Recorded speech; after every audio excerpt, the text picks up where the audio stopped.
Mais de meio século já se passou. E eu ainda não me esqueci da ternura de meu pai para com minha mãe. Ela faleceu quando era relativamente jovem. Durante os meses de sua enfermidade, ele tentava constantemente confortá-la. Entretanto, esta atitude não foi somente demonstrada após ela adoecer. Havia sido sempre evidente para nós, seus filhos, durante toda a nossa vida. No lar feliz de nossa infância, sabíamos, através de um sentimento e não de qualquer declaração, que amavam, respeitavam e honravam um ao outro. Que bênção esta imagem tem sido. Quando éramos crianças, sentimos uma grande segurança por causa dela. À medida que ficamos mais velhos, nossos pensamentos e ações foram influenciados por aquele exemplo tão rememorado. Minha amada companheira e eu estamos casados já há quase meio século, 47 anos para ser exato. Também ela teve a bênção de provir de um lar onde havia uma atmosfera de companheirismo, amor e confiança. Sei que muitos de vós viesses de lares assim. Mais ainda, sei também que muitos de vós viveis em felicidade e amor em vosso lar. Todavia, há muitos mesmo que não desfrutam da mesma condição. É-me difícil compreender os trágicos relatos de casamentos infelizes que chegam até mim.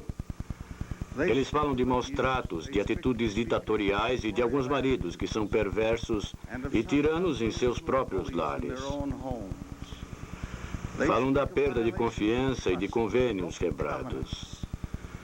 Falam de divórcio e lágrimas e tristeza. Há poucos dias recebi uma carta de uma irmã que escreveu com detalhes sobre seus problemas. Desesperada, ela perguntou: a mulher tem qualquer promessa de algum dia ser considerada um membro respeitado da raça humana? Será ela sempre um objeto de propriedade embrulhado em um chudar, agindo somente com autorização do homem que a comanda?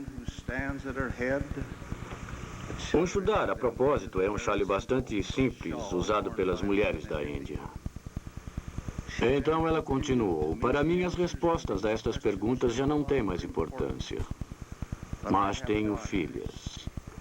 Se é possível a uma mulher esperar algo mais na eternidade, além de estar confinada ao lar e grávida, gostaria de poder ensinar isto às minhas filhas. Há uma tragédia dolorosa nas entrelinhas desta carta. Temo que haja muitas outras mulheres que se sintam deste modo. A situação é trágica por ser tão extremamente diferente do que nosso Pai Celestial deseja para suas filhas. Atrás das palavras desta mulher, vejo a figura de uma esposa que está desanimada, carente de apreço, prestes a desistir e sem saber que direção tomar. Vejo um marido que negligenciou suas sagradas obrigações, que está embrutecido em seus sentimentos, que possui uma percepção distorcida e que nega, através de seu modo de viver, a própria essência do Evangelho de Jesus Cristo. Não duvido de que haja culpa tanto da parte dela quanto da dele. Sinto-me, porém, inclinado a achar que a culpa dele é mais séria que a dela.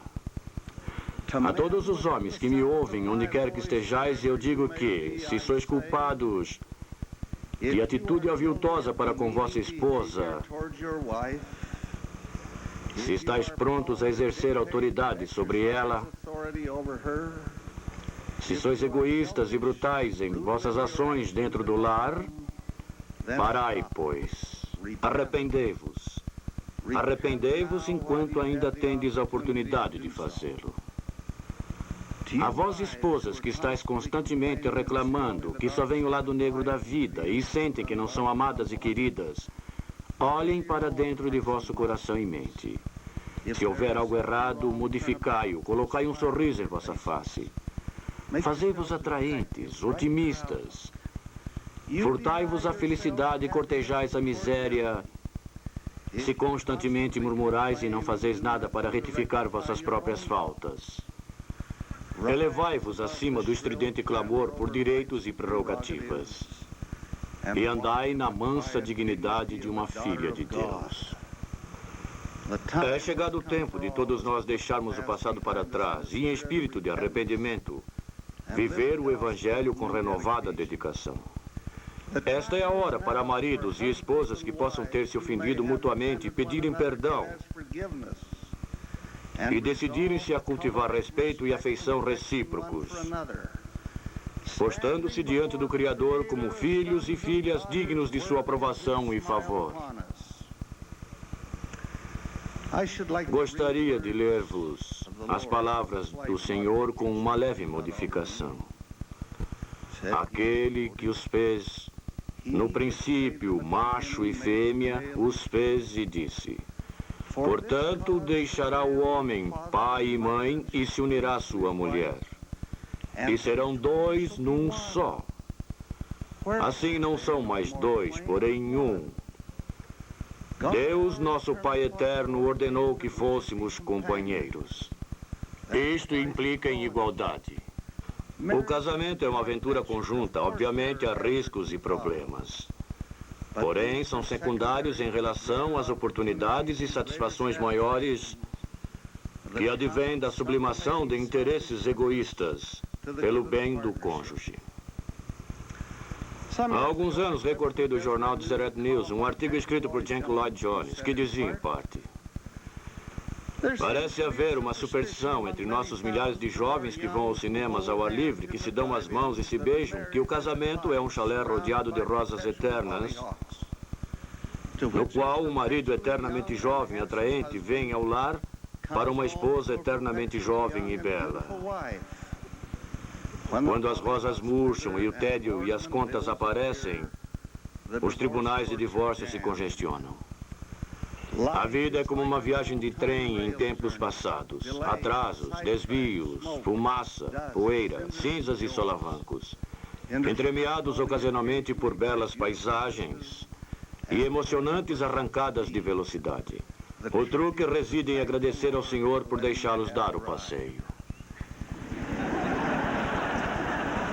O truque, meus irmãos e irmãs, é aproveitar a viagem, fazendo-a de mãos dadas, sob a luz do sol ou sob tempestade, como companheiros que se amam mutuamente. Qualquer um pode fazê-lo com um esforço disciplinado para viver o Evangelho. Lembrai-vos, se o Senhor não edificar a casa, em vão trabalha os que edificam. Com o risco de repetir algumas das coisas que disse anteriormente, gostaria de sugerir 4 pedras angulares, sobre as quais podereis estabelecer e nutrir o vosso lar. Não hesito em prometer-vos que, se assim fizerdes, vossa vida se enriquecerá, produzirá bons frutos e vossa alegria será eterna. A primeira delas decidi chamar de respeito mútuo. Cada um de nós é um ser individual, cada um de nós é diferente. Deve haver respeito por essas diferenças, sendo importante e necessário que o marido e a esposa se esforcem em melhorá-las. Deve-se reconhecer que elas existem e que não são necessariamente indesejáveis. É preciso haver respeito mútuo a despeito de tais diferenças. Na verdade, as diferenças podem tornar o companheirismo mais interessante. Há muito que sinto ser a felicidade no casamento, não tanto uma questão de romance, mas uma preocupação sincera pelo conforto e bem-estar do companheiro. Isto envolve a disposição de se tolerarem os erros e as fraquezas. Certo homem disse: o amor não é cego, vê mais, não menos. Por ver mais, porém, está desejoso de ver menos. Muitos de nós precisamos parar de procurar falhas e começar a procurar virtudes. Burt Tarkington, novelista e dramaturgo americano, comentou certa vez que a esposa ideal é qualquer mulher que tenha um marido ideal. Infelizmente, algumas esposas desejam refazer seu marido segundo seu próprio modelo. Alguns maridos consideram sua prerrogativa compelir a esposa a se ajustar aos padrões que eles julgam ser o ideal. Isso nunca dá certo. Leva somente a contendas, mal-entendidos e tristezas. Deve haver respeito pelos interesses do outro. Deve haver oportunidades e incentivo para o desenvolvimento e expressão dos talentos individuais. O homem que nega à esposa a oportunidade e o incentivo para desenvolver seus talentos, nega a si mesmo e a seus filhos uma bênção que poderia beneficiar o seu lar e abençoar sua posteridade. É comum dizermos que somos filhos e filhas de Deus. No Evangelho não existe base para a inferioridade ou superioridade entre marido e mulher. Achais que Deus, nosso Pai eterno, ama suas filhas menos que seus filhos? Nenhum homem pode dirimir ou rebaixar sua esposa como uma filha de Deus sem ofender seu Pai celestial. Fico ofendido com o sofisma de que a única sina da mulher sude é ficar confinada ao lar e grávida. É uma frase arguta, porém falsa. Obviamente, cremos em ter filhos. O Senhor disse que nos multiplicássemos e enchêssemos a terra para que tivéssemos alegria em nossa posteridade. E não há maior alegria do que aquela que nos advém de termos filhos felizes sendo criados em boas famílias. Todavia, Ele não designou o número de filhos, nem a igreja. Este é um assunto sagrado entre o casal e o Senhor. A declaração oficial da igreja diz o seguinte: o homem deve ter consideração para com sua esposa, que arca com a responsabilidade maior. Não somente de dar à luz os filhos, mas também de cuidar deles através da infância. E deve ajudá-la a conservar a força e a saúde. Os casais devem exercitar o autocontrole em todas as suas relações. Devem procurar inspiração e sabedoria do Senhor para que possam resolver seus desafios conjugais e criar seus filhos de acordo com os ensinamentos do Evangelho. Fim da citação. Maridos, esposas, respeitai-vos mutuamente. Vivei dignos do respeito um do outro. Cultivai o tipo de respeito que se expressa na gentileza, na paciência, no perdão, na afeição verdadeira, sem diplomacia fingida e sem ostentação de autoridade. Passo agora para a segunda pedra angular. Na falta de nome melhor, chamo-a de a resposta branda. Há muito tempo, o escritor de Provérbios declarou: a resposta branda desvia o furor, mas a palavra dura suscita a ira.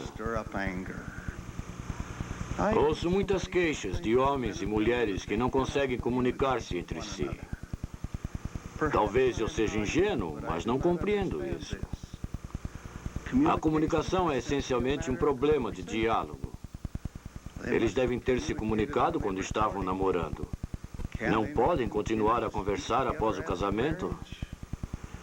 Será que não podem discutir seus interesses, seus problemas, seus desafios, suas aspirações de uma forma franca, limpa, aberta e feliz? Parece-me que a comunicação é essencialmente um problema de diálogo. Todavia, permiti que esta conversa seja mansa, pois a mansuetude é a linguagem do amor, é a linguagem da paz, a linguagem de Deus. É ao alterarmos a voz que as pequenas diferenças se tornam em grandes conflitos. Existe algo significativo na descrição da disputa de Elias com os sacerdotes de Baal. Um grande e forte vento que fendia os montes e quebrava as penhas. Isto bem pode descrever discussões que ocorrem entre marido e mulher. Porém, observa o autor da Escritura. O Senhor não estava no vento. E depois do vento, um terremoto. Também o Senhor não estava no terremoto. E depois do terremoto, um fogo. Porém, também o Senhor não estava no fogo. E depois do fogo, uma voz mansa e delicada. A voz do céu é delicada e mansa. A voz da paz no lar é uma voz serena. É necessária muita disciplina no casamento. Não tanto de disciplinar o companheiro, mas a si mesmo. Maridos, esposas, lembrai-vos. Melhor é o longânimo do que o valente. Cultivai a arte de responder brandamente. Isto abençoará o vosso lar. Abençoará vossa vida. Abençoará vosso companheirismo. Abençoará vossos filhos. A pedra angular número 3, honestidade financeira. Estou convencido de que o dinheiro é a raiz da maior parte dos problemas matrimoniais, mais do que todas as outras causas combinadas. Estou seguro de não existir melhor disciplina, nem qualquer outra coisa que traga mais bênçãos na administração de nossos recursos do que a obediência ao mandamento dado a Israel antiga através do profeta Malaquias. Trazei todos os dízimos à casa do tesouro. Depois fazei prova de mim, diz o Senhor dos Exércitos. Se eu não vos abrir as janelas do céu e não derramar sobre vós uma bênção tal que dela vos advenha maior abastança. Aqueles que são honestos para com Deus provavelmente serão honestos para aqueles com quem convivem e para com seus associados. Além disso, ao separarem o dinheiro do dízimo e ofertas, estarão cultivando a disciplina na administração de seus recursos. Vivemos em uma época de publicidade persuasiva e hábeis promoções de venda. Tudo feito de modo a nos persuadir a gastar. Um marido ou uma esposa extravagante pode pôr em risco qualquer casamento. Acredito ser um bom princípio que cada um tenha um pouco de liberdade e independência, com os gastos necessários do dia a dia. E ao mesmo tempo que conversem, consultem-se e concordem no que diz respeito a gastos maiores. Haveria menos decisões precipitadas, menos investimentos imprudentes e, consequentemente, menos perdas e poucas falências, se marido e mulher se aconselhassem mutuamente sobre tais assuntos e, em união, buscassem conselho de outros. Vivei honestamente para com o Senhor. Vivei honestamente como companheiros. Vivei honestamente com os outros. Fazei do pagamento pontual de vossas obrigações um princípio fundamental em vossa vida. Aconselhai-vos mutuamente e sede unidos em vossas decisões. O Senhor vos abençoará se assim procederdes. A última pedra angular sobre a qual deveis edificar o vosso lar. Oração familiar, já salientada pelo irmão Larsen. Não conheço nada que exerça um efeito mais salutar em vossa vida do que a prática de vos ajoelhardes juntos em oração. As próprias palavras Nosso Pai Celestial já têm um efeito tremendo. Não podeis pronunciá-las com sinceridade e com reconhecimento sem que tenhais um sentimento de responsabilidade para com Deus. As pequenas tormentas que parecem afligir todo o casamento tornam-se de pouca importância quando ajoelhais perante o Senhor e vos dirigis a Ele como um filho e filha fervorosos. Vossas conversas diárias com Ele trarão a paz ao vosso coração e alegria à vossa vida, que não poderão advir de nenhuma outra fonte. Vosso companheirismo enternecer-se-á através dos anos. Vosso amor se fortalecerá. Vossa apreciação mútua crescerá. Vossos filhos serão abençoados com um sentimento de segurança, proveniente da vida em um lar onde habita o Espírito de Deus. Conhecerão e amarão pais que respeitam um ao outro. E um espírito de respeito desenvolver-se-á em seu próprio coração. Experimentarão a segurança de palavras gentis ditas brandamente. Serão protegidos por um pai e uma mãe que, por viverem honestamente para com Deus, vivem honestamente um com o outro e com o seu próximo. Amadurecerão com um sentimento de apreço. Tendo ouvido seus pais em oração expressarem gratidão por bênçãos grandes e pequenas. Crescerão com fé no Deus vivo. Vosso companheirismo se enternecerá e se fortalecerá através dos anos e durará pela eternidade. Vosso amor e apreciação mútuos se intensificarão. E à medida que se passarem os anos, estareis aptos a dizer como Elizabeth Bertie Browning, poetisa inglesa: como eu te amo. Deixa-me contar as maneiras. Amo-te como do dias inteiras, e serenas aspirações sob o sol ou a candeia fugidiça. Amo-te livremente como o homem que luta pela justiça. Amo-te com pureza, como o homem que foge da glória lisonjeira. Amo-te com meu alento, risos, lágrimas de minha existência. E se Deus me conceder, amar-te-ei ainda mais quando desta vida deixar de soprar o vento. Que Deus vos abençoe, meus irmãos e irmãs, maridos e esposas, unidos como companheiros que se apreciam no sagrado convênio do casamento, para o tempo e a eternidade. Oro em nome de Jesus Cristo. Amém.